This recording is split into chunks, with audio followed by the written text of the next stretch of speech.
Today we're looking at the one and only, as far as I'm concerned, Magnum P.I, the original, from 1980, which ran till 1988, and it is one of my all-time favorite television programs.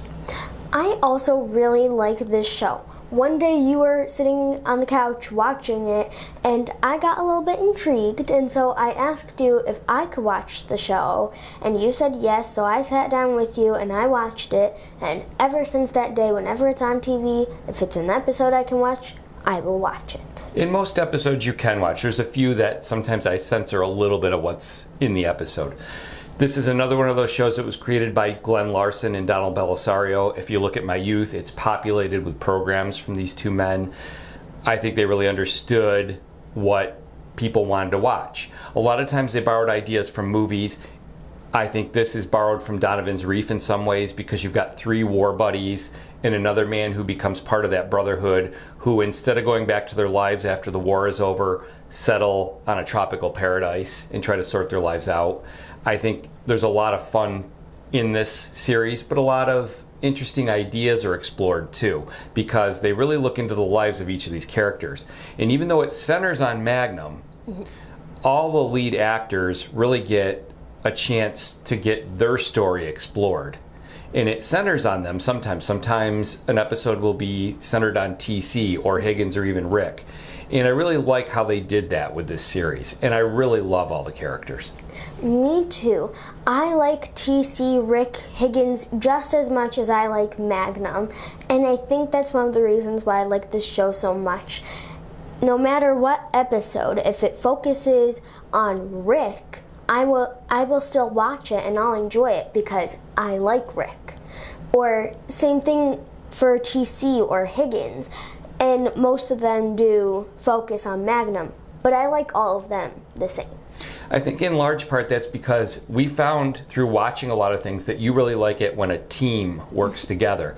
And even though the series is centered on the character of Magnum and the fact that he's a private investigator, notice I didn't say P.I., he winds up using his friends to help, or they come to his rescue, or somehow the team gets involved. It's always more than just him for the most part. There are some episodes which center solely on him. A lot of times it's when he's exploring the loss of his father, usually those July 4th episodes. But even then, sometimes his friends come to his aid. And even Higgins, who he's got this love-hate relationship with, they both really respect one another and care about one another. And it's really, there's a lot there. There's so much there to all the relationships involved, all the friendships involved in the show. I think that's one of the reasons it's so good and so interesting. Yes, and then the other thing that I really like about this is because I love it so much, there are 8 seasons, which I really like, and I think out of all of those 8 seasons, I will eventually watch every single episode. And you will enjoy them. Truly, I watch them over and over again, and I love them all. And interestingly, you know, the stories are one-off adventures. It was an adventure of the week kind of thing. But because it had 8 seasons, the characters evolved. And then there were recurring characters.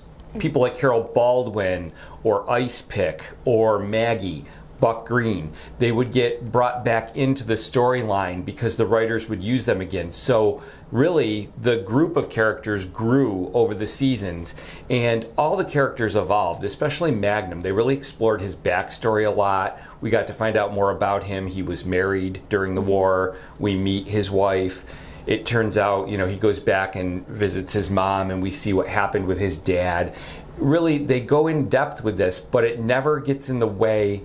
A lot of times networks don't like it when you have an overarching story, because they want people to be able to tune in any week and just enjoy that adventure. This series was able to do both. You could tune in any week and see a great story, but over the course of those 8 seasons, there really was a bigger arc for the characters. And I think that's what made it so interesting. Yes, and at first, I would just see some episodes. Speaking of which, there's this one episode, I don't know the name of it, but when I would first watch Magnum on TV, whenever it was on, there's this one episode with an older man, and I would always see this episode, and it's like, I remember this one part where they're going against the opposite way of the camera that's rotating in the room. That's always what I would see. Yeah, it's an episode with little Elisha Cook when he's not playing ice pick. And you're talking about this scene in the hospital room where there's a surveillance camera and it's spinning, and Magnum comes up with the idea of staying behind the camera to make it look like they've gotten out of the room, so the security guard has to come and open the door. Yes, you saw that episode. Every time that episode was on, somehow you were watching it. And especially when they wind up on the roof at the end and they spin Elisha Cook's character around and he almost falls off the building and they have to catch him at the end, you would always, no matter how many times you saw it, you would always panic. You know, the show was a lot of fun. It had great locations. Hawaii is a great location. From the moment I started watching this show, I always wanted to go to Hawaii. I still haven't gotten there, but I hope to someday. And I love the Ferrari. I love the estate that he lives on. You know, it's not, he lives in the guest house of Robin Masters, who supposedly is this pulpy novel kind of writer, and he's very rich and he's exotic and he travels all over the world, and Higgins is sort of the major domo of the estate, and that's part of the, you know, the conflict between Magnum and Higgins, because Higgins doesn't want this guy there, but at the same time, like I said, over the course of the seasons they come to respect each other, and Magnum even starts to suspect after a certain amount of time that Higgins is actually Robin Masters, and Robin Masters is his pen name. We never actually necessarily find out the answer to that. I guess you got to judge it for yourself. But it becomes an interesting plot line underneath. In the early seasons, Orson Welles voices Robin Masters. And there is someone who physically plays Robin Masters. We never see his face. So we don't know if that's a double that Higgins hired. It's interesting, and there's a lot of theories on it, but it's a lot of fun. Yes. And it's kind of like, with that at least, you're your own private investigator.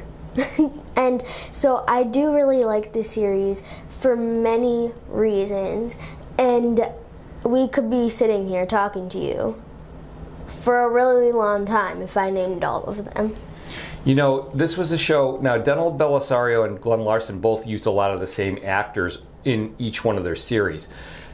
Tom Selleck, Roger Mosley, who plays TC, and John Hillerman, who plays Higgins, to my knowledge, this was the first time they worked with either of them. Larry Manetti, who plays Rick, had been in Baba Black Sheep, which Donald Bellisario was an executive producer of. He also was in Battlestar Galactica, which both Bellisario and Larson worked on. A lot of the guest stars that you will see in Magnum were in several other Glen Larson or Donald Bellisario productions, and it's fun to see them. Even the guy who plays Mac, who was also in Baba Black Sheep, Battlestar Galactica, he was in Tales of the Golden Monkey. He winds up in Jag at one point. He's a recurring character, Jeff McKay. And, you know, I kind of like that. It kind of felt like they had a repertory company in some ways. And I like seeing those familiar faces as guest stars. Yes.